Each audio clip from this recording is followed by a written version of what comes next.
Bom, vamos direto ao ponto e mergulhar nessa história. Pensemos num truque de mágica literal, mas sabe, sem aquela coisa de cartolas e coelhos. Estamos falando da própria realidade operando ao vivo, bem na nossa frente. É um experimento de física lá do século XVIII, rudimentar até dizer chega, mas que esconde um segredo quase assustador sobre como absolutamente tudo ao nosso redor ganha vida, ganha estrutura e, principalmente, ganha significado. Agora a pergunta que não quer calar e que traz um paradoxo formidável para a gente refletir. E se a matéria for apenas a sombra do som? Como é que a mente humana processa a ideia de que uma força perfeitamente invisível, intocável, pode ditar a forma física dura e tangível de todo o mundo material? Tem uma lacuna imensa na nossa lógica cartesiana do dia a dia aqui. É uma brecha que, convenhamos, nos convida a questionar a própria fundação do que a gente chama de realidade. Lá em 1787, o físico alemão Ernst Chladni fez algo muito simples. Ele espalhou areia numa placa de metal e passou um arco de violino na borda. E o que aconteceu? A areia não voou para todo lado num caos absoluto, não. Ela formou espontaneamente mandalas geométricas perfeitas. Linhas totalmente simétricas, era geometria pura. E o detalhe, ninguém desenhou nada com as mãos. O som invisível atravessou o metal e simplesmente desenhou a matéria. E acompanhando a linha do tempo, a gente percebe que isso não foi um delírio isolado daquela época. Damos um salto para o século XX com o médico Hans Jenny e chegamos até o presente, com Alexander Lauterwasser reproduzindo a mesmíssima coisa usando água. O rigor analítico prova vez após vez. Existe uma lei natural bem silenciosa trabalhando nos bastidores. E aí entra a cimática, a ciência dos padrões produzidos por vibração na matéria visível. Quando geradores de frequência hiperprecisos são usados na areia ou em líquidos, as formas que emergem na mesma hora imitam, de um jeito quase assustador, conchas marinhas, pétalas simétricas de flores e até estruturas celulares microscópicas. É como se a natureza não precisasse de forma alguma de um software de arquitetura supercomplexo. Ela usa a vibração como o código-fonte primário do design, e a cimática finalmente vem e nos entrega esse manual de instruções. Vamos decompor a precisão cirúrgica dessa lógica e desmontar as três grandes implicações. Primeiro, a onda, que é invisível, se faz visível. A areia não cria a forma do zero, ela só revela a instrução secreta daquela vibração. Segundo, se a nota muda, mas a placa e a areia continuam as mesmas, a forma muda radicalmente, a identidade muda. E a terceira implicação, que olha, é belíssima, mas também dá uma certa cutucada no nosso desejo humano de controlar tudo, a ordem emerge completamente sem um projetista externo. Não tem uma mão ali com uma pinça organizando grão por grão. A geometria perfeita é uma propriedade que já vem dentro da vibração, brotando direto do invisível para o visível. É fundamental fixar essa máxima formidável na cabeça. A forma não pertence à matéria, pertence à frequência. Agora vamos dar um salto arquetípico e existencial aqui. Pensemos no ser humano como esse substrato. Se a nossa biologia, o nosso corpo e as nossas emoções são a areia e a placa de metal, então os nossos ambientes, os nossos pensamentos e as nossas conversas são o incansável arco do violino.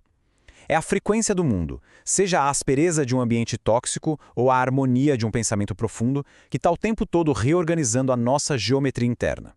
O corpo é só o veículo obediente, que entrega à planta do edifício de verdade é a vibração.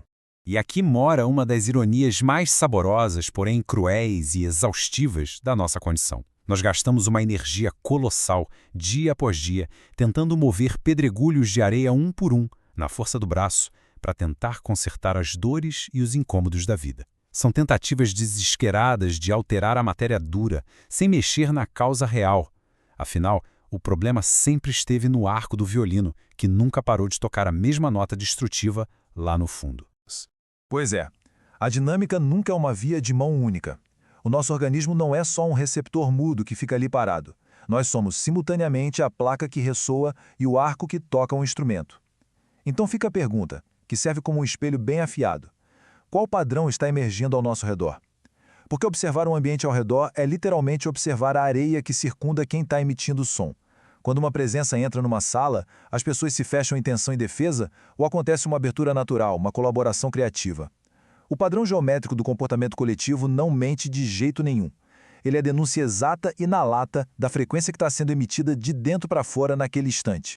Mas o que acontece na prática, no corpo, no cérebro, quando a nota precisa mudar? A urgência humana exige resposta rápida agora. E tem uma regra inquebrável operando. Quando a frequência sonora muda, a areia nunca, jamais, derrete suavemente para formar o próximo desenho em paz.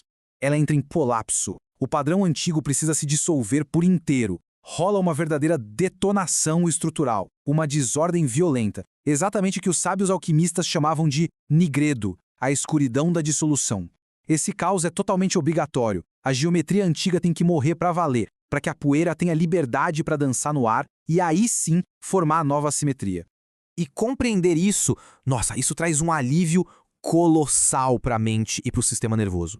Repara só, quando a desordem bate à porta, aquela sensação de terror, de estar perdendo a própria forma, não significa que estamos caindo num abismo ou que falhamos. Tem uma diferença vasta e muito pacificadora entre estar sem forma e estar entre formas, estar em trânsito. Essa dissolução que parece assustadora é, na verdade, só uma estação criativa de espera magnética. Todo o potencial existe ali. Não tem erro nenhum acontecendo. É só uma preparação superfluida para que a areia possa finalmente abraçar a nova frequência.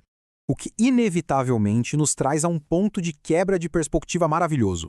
Pensem comigo, se a compreensão de que o caos não é uma punição, mas sim uma regra de organização da vida, se o alívio que essa ideia traz para a respiração, soltando a tensão dos ombros, estiver ocorrendo exatamente neste momento em quem nos acompanha, então, não estamos mais só discutindo um experimento de física de época. A experiência está ativa agora. O fluxo sonoro encontrou disponibilidade, uma tensão invisível foi dissolvida e uma nova geometria íntima acabou de ser desenhada. Este ensaio, por si só, é uma frequência. E nós somos a areia.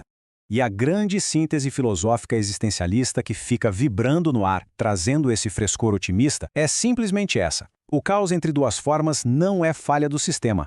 É o sistema funcionando. Para saber mais, acesse mebadon.com.br.